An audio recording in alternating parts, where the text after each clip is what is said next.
3 अक्टूबर 1977 की वो शाम, जब दिल्ली में हलचल मची हुई थी। एक हाई प्रोफाइल घर के बाहर सीबीआई की गाड़ियां आकर रुकती है। शाम के 5:15 बज चुके थे।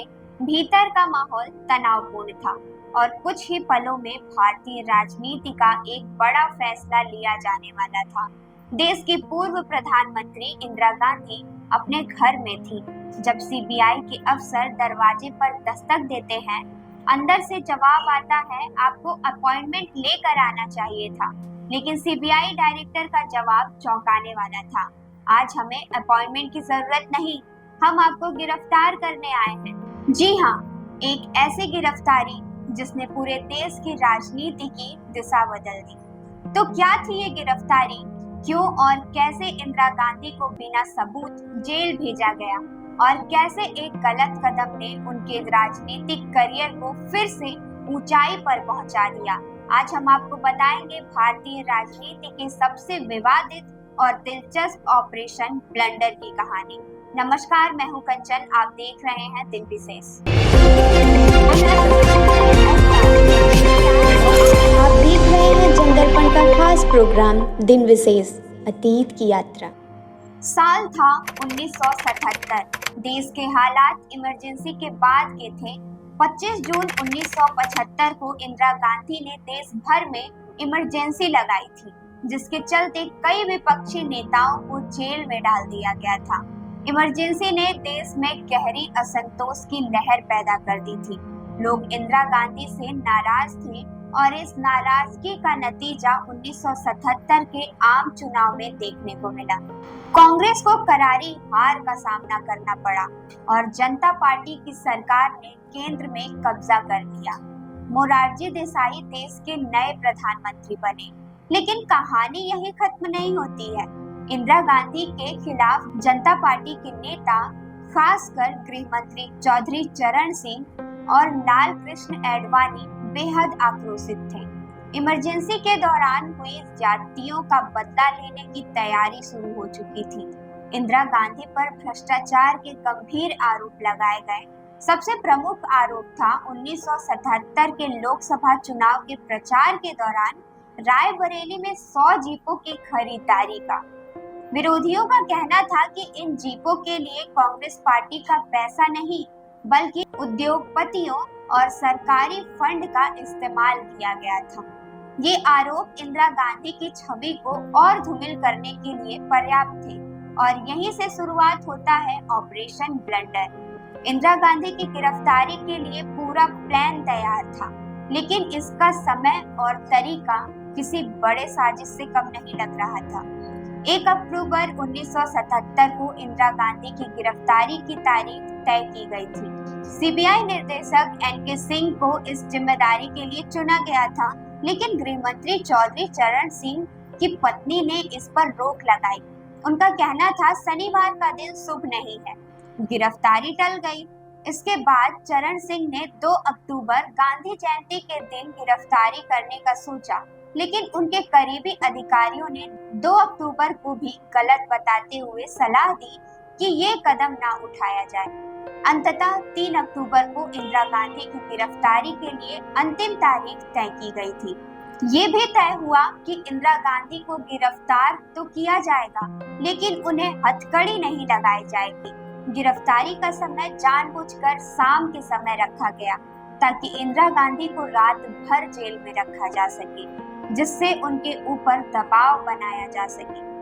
शाम 5:15 बजे का वो लम्हा जब सीबीआई की टीम इंदिरा गांधी के घर पहुंची और उनकी गिरफ्तारी की साजिश अपने चरम पर थी। 3 अक्टूबर की शाम करीब 5:15 पर सीबीआई निर्देशक एनके सिंह इंदिरा गांधी के दिल्ली स्थित घर पहुंचते हैं। इंदिरा गांधी के निजी सचिव आर.के. धवन उनसे मिलने आते हैं और पूछते हैं कि वो क्यों आए हैं। सिंह कहते हैं वो सिर्फ इंदिरा गांधी से बात करेंगे। इस पर धवन उन्हें इंतजार करने को कहते हैं। इसी बीच इंदिरा गांधी तक ये संदेश पहुंचाया जाता है कि सीबीआई के अधिकारी उनसे मिलना चाहते हैं। इंदिरा गांधी ने संदेश भेजा, अगर आप मुझसे मिलना चाहते हैं तो अपॉइंटमेंट क्यों नहीं लिया। इस पर सिंह ने जवाब दिया, मैं जिस काम से आया हूँ उसके लिए अपॉइंटमेंट की जरूरत नहीं है। सिंह को 1 घंटे तक इंतजार कराया जाता है। इस बीच कई लोग इंदिरा गांधी से मिलने अंदर जाते हैं।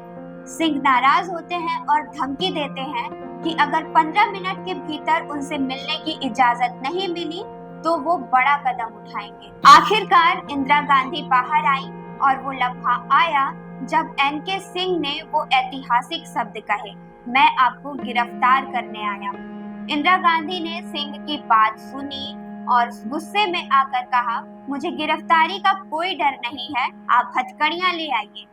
कुछ ही देर बाद वो शांत हो गई और खुद को तैयार करने के लिए कुछ वक्त मांगा। वो अपने कमरे में चली गई और दरवाजा बंद कर दिया। करीब 8:30 बजे इंदिरा गांधी बाहर आई और अपने समर्थकों के बीच इस गिरफ्तारी को राजनीति से प्रेरित बताते हुए पुलिस के साथ चली गई। अब गिरफ्तारी के बाद कानूनी कार्यवाही शुरू होती है। अगले दिन यानी 4 अक्टूबर की सुबह इंदिरा गांधी को अदालत में पेश किया जाता है। मजिस्ट्रेट ने सीबीआई से आरोपों के समर्थन में सबूत मांगे, लेकिन चौंकाने वाली बात ये थी कि सीबीआई के पास इंदिरा गांधी के खिलाफ कोई ठोस सबूत नहीं थे। अदालत ने सबूतों के अभाव में इंदिरा गांधी को बरी कर दिया। इस गिरफ्तारी का नतीजा वही हुआ जिसका अंदेशा था।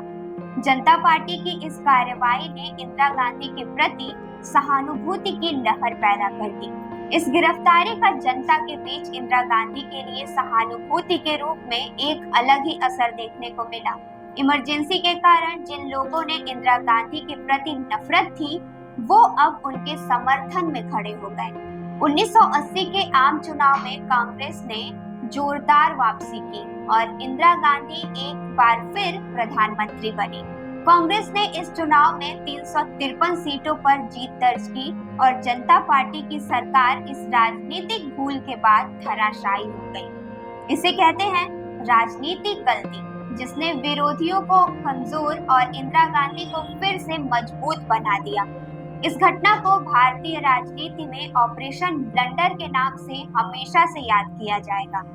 3 अक्टूबर 1977 की ये घटना भारतीय राजनीति का एक अनोखा अध्याय बन गई। एक गलती और बिना सबूत की गिरफ्तारी ने इंदिरा गांधी की छवि को नुकसान पहुंचाने के बजाय और मजबूत कर दिया। ये घटना इस बात का उदाहरण है कि राजनीति में भावनाओं का कितना गहरा असर होता है। जनता पार्टी की सबसे बड़ी भूल यही थी कि उन्होंने इंदिरा गांधी को गिरफ्तार करने का फैसला तो कर लिया, लेकिन उन्हें इस कार्रवाई के परिणाम का अंदाजा नहीं। इस एपिसोड में बस इतना ही। मिलते हैं अगले एपिसोड में एक नई कहानी के साथ। तब तक के लिए नमस्कार।